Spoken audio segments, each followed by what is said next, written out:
It's Monday here on Toronto Sports Rush, which means, of course, I'm Kyle, but you knew that. You also know that I'm joined by Pierre McGuire. For McGuire Monday, Pierre, we have no choice but to once again begin with Toronto Maple Leafs news, as they have now parted ways with assistant general managers Brandon Pridham and Derek Clancey. They were, of course, in charge of cap and the cap space and depth chart management for this team. What does this signal to the fans? That they're doing things the right way. It's hard to have holdovers whenever you're doing a whole house cleaning because you don't want to have mixed messaging. And I think, no disrespect meant to Derek or to Brandon, I know both men very, very well. They're very competent hockey professionals, but I understand where John Chayka and Matt Sundin would like to have their own people in place. And so I can completely understand this. I think the one holdover when it's all said and done will be Haley Wickenheiser, and justifiably so. I think Haley's done a nice job, especially on the development side for the Toronto Maple Leafs. So I could see some more substantial changes coming for the Leafs as we go along. And after they hire their head coach, Kyle, I think you'll see even more changes. And, you know, throughout the course of the season, you and I have talked on the show, and I've made the analogy of this team constantly over the years patching drywall instead of rebuilding. Well, these types of moves now, for better or worse, they do feel like a rebuild of a hockey team. And as you state, it's better for these people to come in and assert their control over this team by bringing in their own team members. And you can't help but feel, even with the experience of these men that are now departing, it is important. If you're going to try and do something, you're going to have to go full in on a hockey team like this, because the structural changes that need to be done here do need to start at the top and work their way down onto the ice. Let's use the Montreal Canadiens. And I know people in Leafland love to hate the Canadiens, but you got to give them some respect.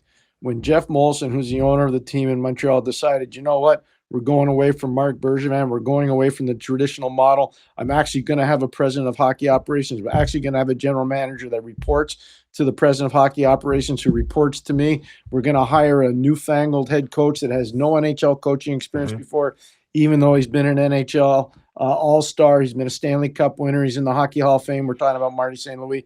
One of the things that's really apparent whenever you go by the facility in Montreal, and I'm there a fair bit, the owner owns, the president presides, the manager manages, the coach coaches, but they all sing from the same songbook, Kyle. And this is the biggest one. They brought in a guy named Nicky Bobroff. Most hockey fans would have no clue who Nicky Bobroff is. He's a tremendous amateur evaluator of talent. He can go anywhere in the world and he can find players, i.e. Ivan Demidov. I can use that as one example. And I can go down the line. Juraj Slavkovsky, Fowler, Jacob Fowler, Jakub Dobiš. So if you look at the way the Canadiens have grown their brand since they made the managerial change and the coaching change, it's everybody singing from the same songbook. And I believe the Leafs will do the very same thing going forward. And I think these are signs that it is pointing that way. And that, listen, in Leafland, if you hate the Canadiens, you can't deny how quickly they've turned around their franchise into the position they now find themselves in, which we'll discuss in a minute. But more news out of Leaf land. Someone you had previously mentioned on this show, University of Denver coach David Carle.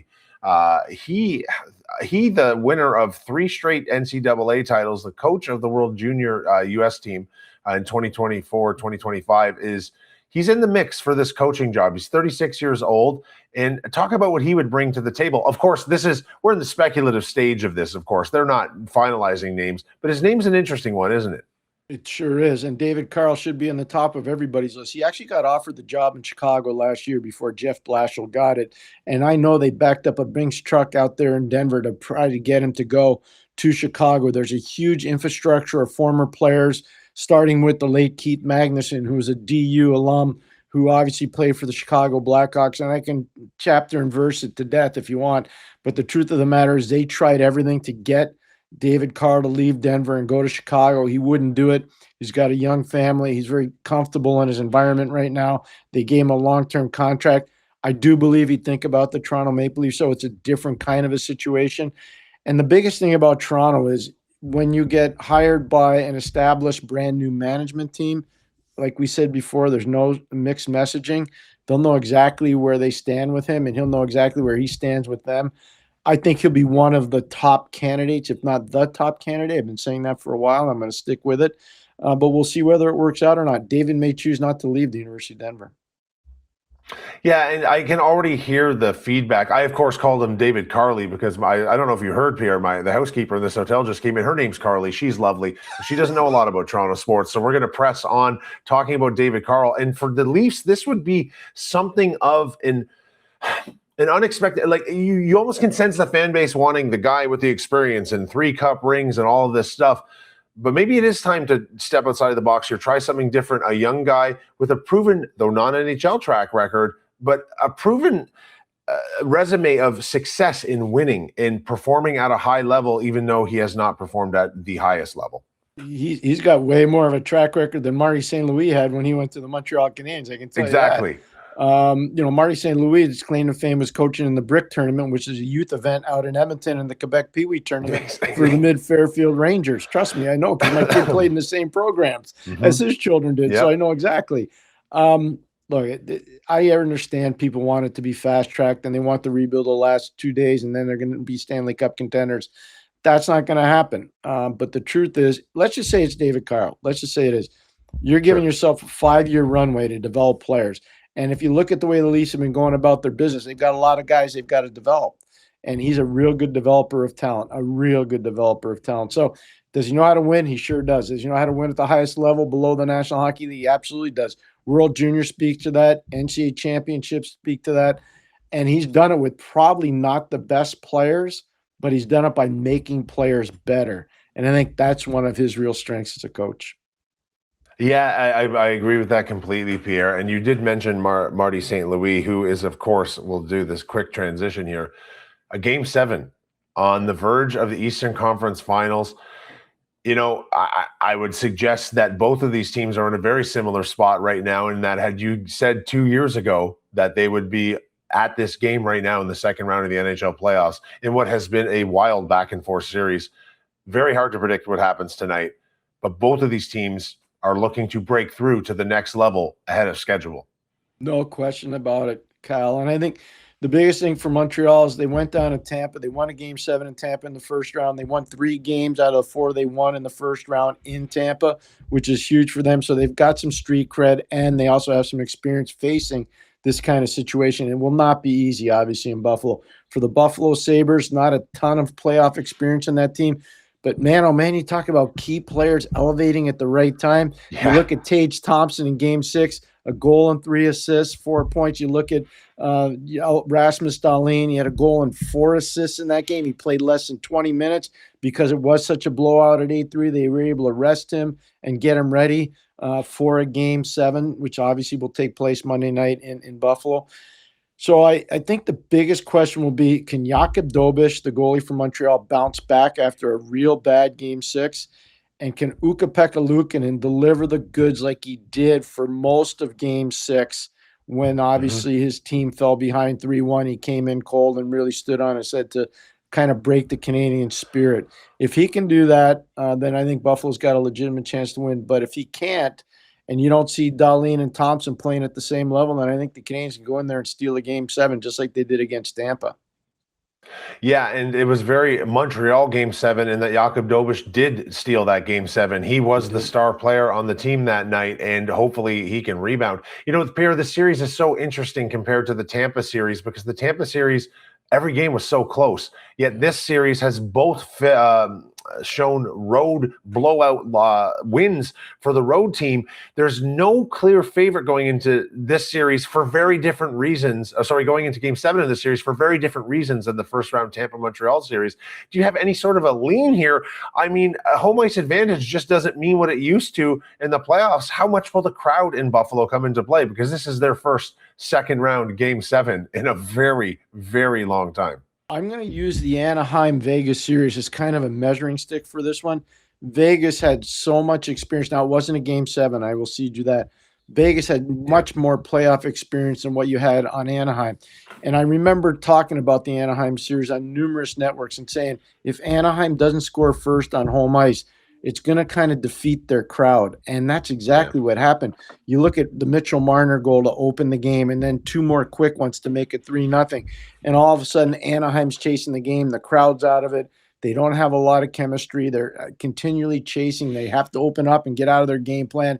They end up losing the game, and Vegas moves on. This is going to be much the same, I think, Kyle. If Buffalo doesn't score first and keep that crowd on side, I think it becomes a really hard game for the Buffalo Sabres to win. The first goal for them is way more critical than it is for the Montreal Canadiens, I think, in this deciding Game 7. Pierre, that makes a lot of sense to me. That first goal will dictate the terms of the start of this game. And, if it is Buffalo that scores it, the amount of pressure, the crowd noise, it will play into the game at that point. But if Montreal can silence that crowd early, it will matter a lot in the end result, I do believe. Now, this Eastern Conference final will begin on Thursday night. Either of these teams will face Carolina. Let's first start with Buffalo quickly, because we'll get into depth more on it later. How would the Buffalo Sabres fare against this Carolina team who simply has not lost in the playoffs yet? It'd be a tough matchup for them, and part of the problem for them is the speed with which Carolina plays, the second line offense they get from Taylor Hall, and the way he's just played. Jackson Blake has been phenomenal. Logan Stankoven, and that line has been off the charts good. They're still waiting for their first line to really kick in, led by Sebastian Aho. If those guys decide to get going after this layoff and the second line keep going, I think it's a tough matchup for Buffalo. I think it's a better, more friendly matchup for Montreal if they're playing. But a lot of it will depend on, and this is really important, how healthy are the Canadiens? 7-game series against Tampa, 7-game series against Buffalo. If they're not healthy, then I think Carolina's kind of the favorite against both. But if Montreal's healthy coming out of this, they're a favorite or close to it. And if Buffalo's, a little bit, they got a lot of injuries, Buffalo. But Buffalo could cause problems, but they got to be 100% healthy, 100% healthy. Yeah, looking at the schedule, either of these teams are quite lucky that, one, they won't have to travel far to go to Carolina, and two, they have that extra night off before the series starts, because sometimes that does, if you go 7, hey, too bad, you're back on the ice. The way Carolina plays, the way this unit's been consistently at the top for the last few years, and the way especially the team is coached, I can't imagine the long layoff will really affect them much. They'll be ready. They'll be ready because Rod's had experience, not this long a layoff. I think it's 12 days when it's all said and done. But they'll have had a lot of a lot of internal scrimmages. They will have pushed each other special teams wise. Set face-off plays will become really apparent. They've had a lot of time to work on things. At this juncture of the season, that's a luxury. It's not really a negative, it's a positive. So I think they'll be more orchestrated and organized. But to get your competitive juices back up takes a little bit of a swing here, and we'll see how they do in the first couple games. But after that, I think they'll be fine. Yeah, if they score early in the first period on Thursday night, whomever they play, you almost figure like it'll be a snap of the fingers and they're right back at it. Shifting focus to the Western Conference before I let you go here, Pierre. Very similar to Carolina, Colorado has looked dominant and unstoppable. I was personally surprised how easily they handled Minnesota, but they are peaking at the right time. But they're going up against a Vegas team who is playing as well as it has all season long and peaking themselves. What can we expect out west? Well, Colorado's going to try to turn it into a drag race, and Vegas is going to try to slow it down. So they're going to have, and it depends a lot on how Mark Stone is for Vegas. It really does. I think if Mark Stone's not 100% and can't come back and help him, I think that's a big problem for Vegas. If Mark Stone can, I think it equalizes him a little bit. But going in, you have to think the favorite is Colorado. I picked Colorado before the playoffs to win the West and to win the Stanley Cup. I'm not going to change out of that. But I do think Vegas presents some problems. And the biggest thing is if they tune their neutral zone into a quagmire, into a swamp, that makes it hard for Colorado to get comfortable in the series. But if Colorado gets comfortable with their speed game early, I think it's a big ask for Vegas to be able to keep up and match that speed. Yeah, it's pretty tough. You can almost see a Colorado-Carolina final here, but I think the West might end up a little more competitive. But they've made it this far, and as we say, Vegas is peaking. You just never know what will happen. Maybe they will run them out 6 or 7, and you get to 6 or 7 at that point. Anything can happen, Pierre. Anything can happen. Yep, I agree with you 100%. I'd like to hear your opinion on one more thing before I let you go here. Do you believe that the punishment for the media available issue that the Knights had and Tortorella had there with the draft pick and the fine, do you think it was justified? 100%. The NHL is trying to market their brand. I was part of the national TV package in the United States for 16 years. The ratings grew exponentially, and part of that was because of the spirit of cooperation between member teams in the National Hockey League and most of the coaches in the National Hockey League and all of the players in the National Hockey League. We never got said no to by anybody, including John Tortorella, by the way, even though he tried once on a Sunday afternoon in a game I was broadcasting. I told him to get to work, and he did, and I give him a lot of credit for that. But outside of that, no. And so if I were the league, I would have done the same thing. And I like John. John's a friend, somebody I respect a lot. But you can't do that. It's not his league. He's part of the league. He's not running the league. And why do you think that was done when the team's operating on all cylinders right now? They're playing as well as over a stretch. They're playing as well over a stretch as they have this entire season. Things have been humming since he took over. Why stir the pot at this time of year in this direction? I think he was really mad that Braden McNabb got suspended for one game for his hit on Ryan Poehling. Okay. I think that's what bothered him. And because that bothered him, he says, you know what? Then you know what? They're going to use the excuse of the night curfew coming out of John Wayne Airport, which I've had to fly through many times, by the way. And there is a curfew there. And, you know, when you do the back-to-back Anaheim, San Jose, there's a curfew in San Jose. There's a curfew in Orange County where Anaheim plays. So if you missed the curfew, you got a bus to LA. And on the other side of it, if you missed a curfew in San Jose, you got a bus to Oakland or you got a bus to San Francisco. Not the best and not the easiest. But I'm having a hard time believing that San Jose or Vegas doesn't understand that about both markets. And they didn't have a plane ready in LA to go back and take. So I'm not buying it at all. I'm just saying I think it's a kind of a silent protest by the Vegas Golden Knights saying we don't like our guy getting suspended for what we thought was a good hit.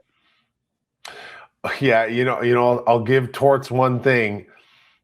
For all the bullet points on his resume, he's been in Vegas about 6 weeks now, and this is already proving to be one of the more interesting ones. He finds himself in the conference finals with a team that almost missed the playoffs, but he's managed to cost them a draft pick, and he might not even be around next year. He will blow through Las Vegas like a tornado, and that's exactly how Vegas should be, Pierre. Torts is a tornado, but you know what? I like him a lot. He's a tough guy. Yeah, he me too. lives by his own standard and his own organizational code. He really does. I respect that very much about him. And I'm sure right now this team, as far as they've gone, they have one singular focus, and that is to give Colorado the best series possible. We will, of course, be back here next Monday talking about both the Eastern and Western Conference finals, which will be well underway. And it should prove interesting, Pierre. I'm sure you have hits to do after Game 7 tonight. Enjoy the game. There's nothing better in all of pro sports than a Game 7 in the NHL playoffs. And these two teams have provided us with theater that makes tonight completely unpredictable. Man, that's so well said. It's perfect, Kyle. Thanks a lot for having me. Talk to you next Monday.